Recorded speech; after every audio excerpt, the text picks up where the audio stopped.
थुंग थुंग कंधे पर बोरा लटकाए दिन भर गलियों में भटकता रहता। इधर उधर पड़ी प्लास्टिक की बोतलें और पुरानी चीजें उठाता रहता। फिर शाम को उन्हें बेचकर 2 वक्त की रोटी कमाता। थुंग थुंग अपनी बीवी और बच्चे के साथ एक टूटी हुई झोपड़ी में रहता था। गरीबी इतनी थी कि कभी कभी नमक रोटी भी नसीब नहीं होती थी। भूख मिटाने के लिए पेड़ों के पत्तों का सहारा लेना पड़ता। फिर भी थुंग थुंग ने कभी चोरी का सहारा नहीं लिया। एक दिन थुंग थुंग थका हारा श्मशान के पास बैठा था। शाम ढल चुकी थी और हवा में जले हुए लकड़ों की बू थी। तभी उसे मिट्टी के नीचे से हल्की सी रोशनी चमकती दिखी।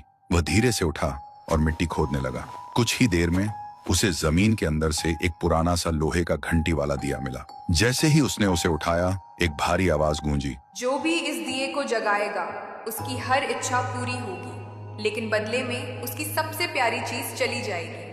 थुंग थुंग का दिल जोर जोर से धड़कने लगा। वह मन ही मन सोचने लगा, सबसे प्यारी चीज मतलब क्या?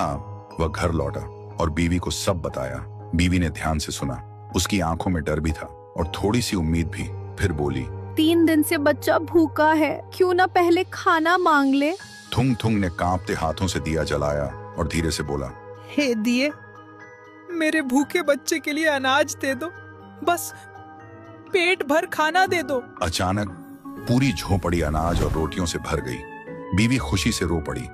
लेकिन उसी रात थुंग थुंग ने देखा उसका बच्चा चुपचाप कोने में बैठा है और उसे पहचान नहीं रहा। सुबह तक बेटा उसका नाम भूल चुका था।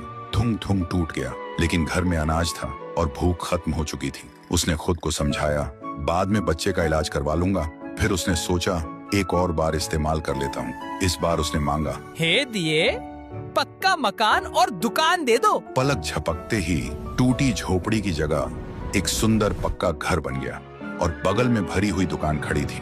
थुंग थुंग खुशी से बीवी के पास दौड़ा, लेकिन उसने देखा उसकी बीवी पत्थर की मूर्ति बन चुकी थी। थुंग थुंग चीखता रहा, रोता रहा और कोने में रखा वह दिया हंसता रहा, क्योंकि शर्त वही थी, हर बार सबसे प्यारी चीज खोना। अब थुंग थुंग के पास बड़ा घर था, पर वह पूरी तरह अकेला पड़ गया था। वह रोते हुए पत्थर बनी बीवी को गले लगाकर बोला, मुझे ये अमीरी जिंदगी नहीं चाहिए।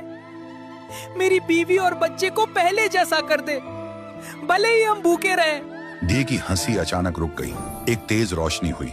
जब रोशनी हटी, न पक्का घर था न अनाज का ढेर।